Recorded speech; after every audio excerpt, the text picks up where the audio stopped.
Good Thursday afternoon. Thanks for joining us on KARE 11 News Now. I'm Chris Harapsky. New video today showing dozens of children and parishioners running from Annunciation Church after a mass shooting early Wednesday morning. You can see the school children scrambling to get out of the building as a lone shooter fired more than 115 rifle rounds inside the church. 2 children, just 8 and 10 years old, died in that shooting. 18 other people, 15 kids under 16, and 3 adults in their 80s were hurt. Minneapolis Police Chief Brian O'Hara says Minneapolis police officers acted as quickly as they could, putting their own lives on the line to save these kids. The men and women of the Minneapolis Police Department who responded yesterday did not hesitate. At 8:27 a.m., 911 began to receive initial calls of shots being fired. By 8:31, a Minneapolis police officer in a regular uniform with no helmet, no SWAT gear, ran into the church and was met by a parishioner who directed him towards where the gunman had been.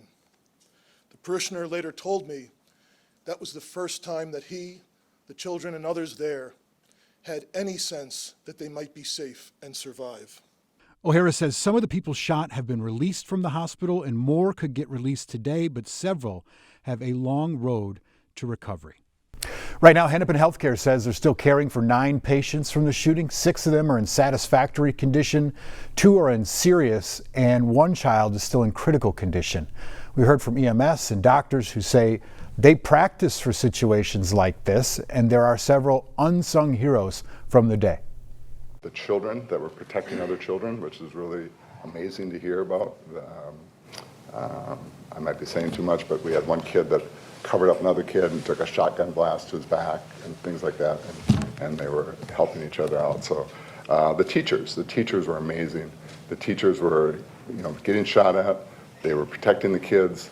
They took all the kids outside to an area of safety, witnessed all this happen. The teachers were amazing. The kids were really upset, obviously, but they really did a great job of keeping the kids together, keeping them calm, and then taking them to an area of safety and really working with the parents. So the teachers were amazing. HCMC leadership also shouting out several of their own workers who stayed with the kids while they waited for family to arrive at the hospital.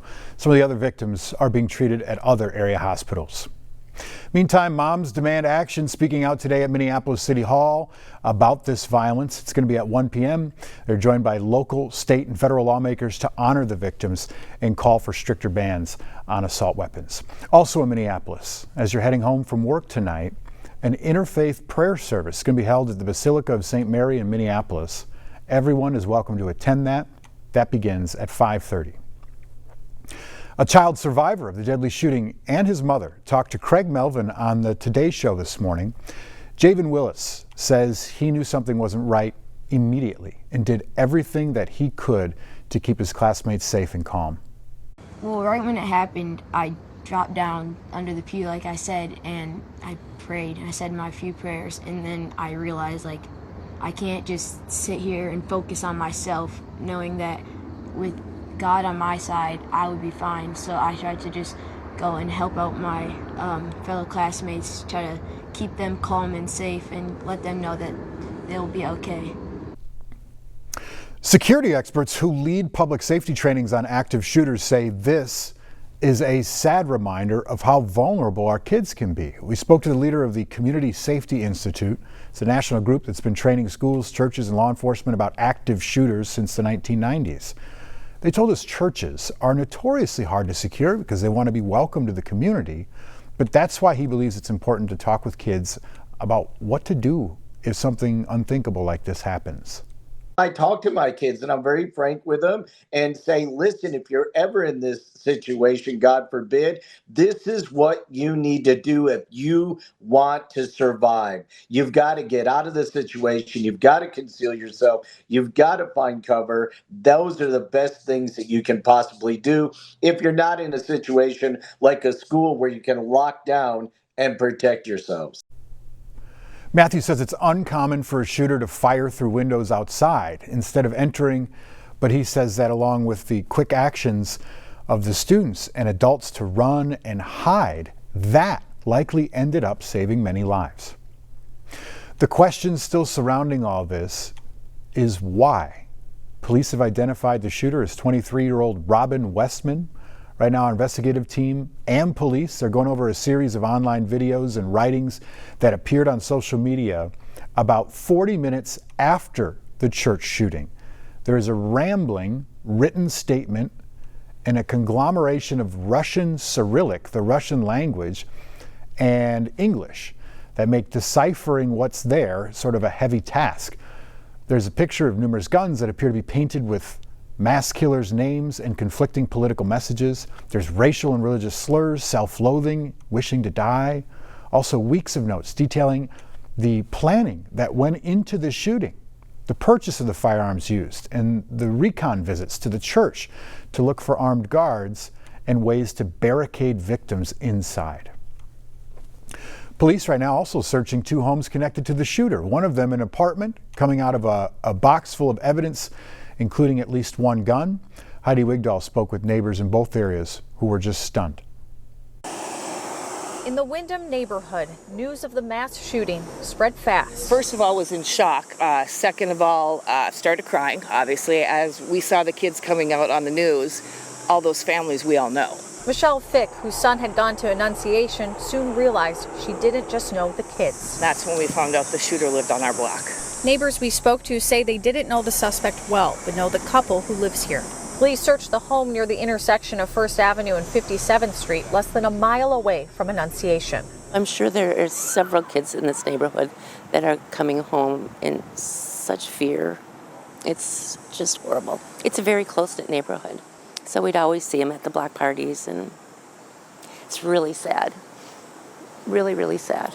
We live in a very safe neighborhood. A lot of the neighborhood kids went to Annunciation, so we all know each other, and we take care of each other. While police searched the family's home, they also were at the suspect's place in Richfield, Linwood Commons Apartments. It was sad. You know, it really was. Darren Harris says he didn't know the shooter, but they would see each other in passing.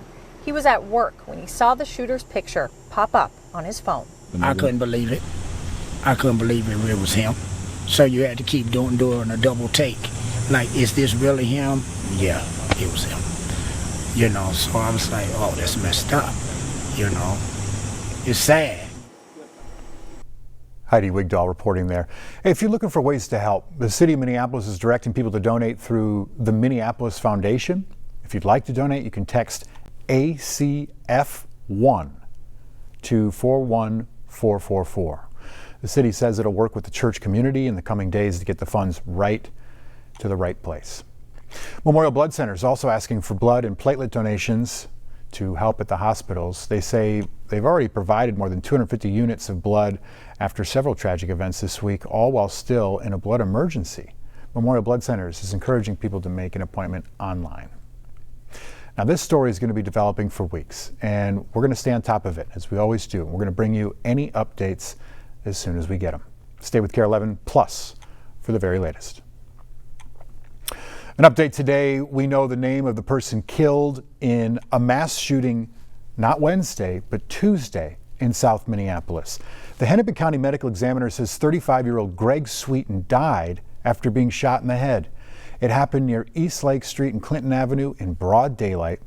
Right now, police are still looking for whoever pulled the trigger. 6 other people were hurt in that shooting. Developing right now, the Centers for Disease Control and Prevention is looking for a new leader. Now, former director Susan Monarez has been ousted just weeks into the job. The White House says she was fired on Wednesday after saying Health Secretary RFK Jr. was, quote, weaponizing public health. She was sworn in July 31st to lead the department. Her leaving marks the shortest tenure ever for a director in an agency. The CDC is facing massive cuts right now, too, recently terminating 600 employees.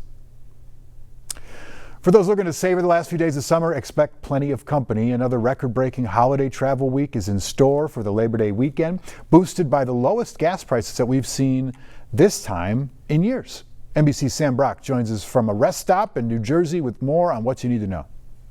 The joys of the holiday travel week are upon us, and no surprise here, it's expected to be a record-breaking figure for the number of folks who are driving and flying to their Labor Day holiday destinations. First, the good news, gas prices are as low as they have been in a long time. According to Gas Buddy, $3.15 a gallon, that's 14 cents per gallon less than this time last year, the lowest it's been since 2020. We're in Weehawken, New Jersey, just outside of New York City, $3.19 a gallon. That's really good news for folks. Now here's the reality. Experts say there's not necessarily a correlation between how low gas prices get and how many people are on the road. It's going to be a crunch regardless, as you can probably hear behind me. So the reality is this: you're going to want to leave your house by 1 p.m. on Thursday, noon on Friday, and the guidance for Saturday, 6 to 10 a.m. That's your optimal window according to AAA. Once you get into the early afternoon and evening, it is absolute gridlock. So that's on the roads. As far as the airways are concerned, the FAA says that this is the busiest travel season they've seen in the last 15 years. And Thursdays tend to be the most jammed, high volume days to fly during the summer. It's worth noting as well that 6 of the 10 busiest days ever, according to TSA checkpoints, have all happened since May of this year. June 22nd was the high water mark, almost 3.1 million people in one day, which again is relevant because those 2 days before Memorial Day were about 3 million. Now we're getting to the Thursday and Friday before Labor Day. The projection's about 3 million people. So just make sure you leave yourself plenty of time and know that the TSA's shoe policy of removing it has been relaxed now. This is the first major holiday passengers are going to experience that. Also some family dedicated lanes open for the first time at select airports as well. Sam Brock, NBC News. Stick with us, more news and weather coming up after the break.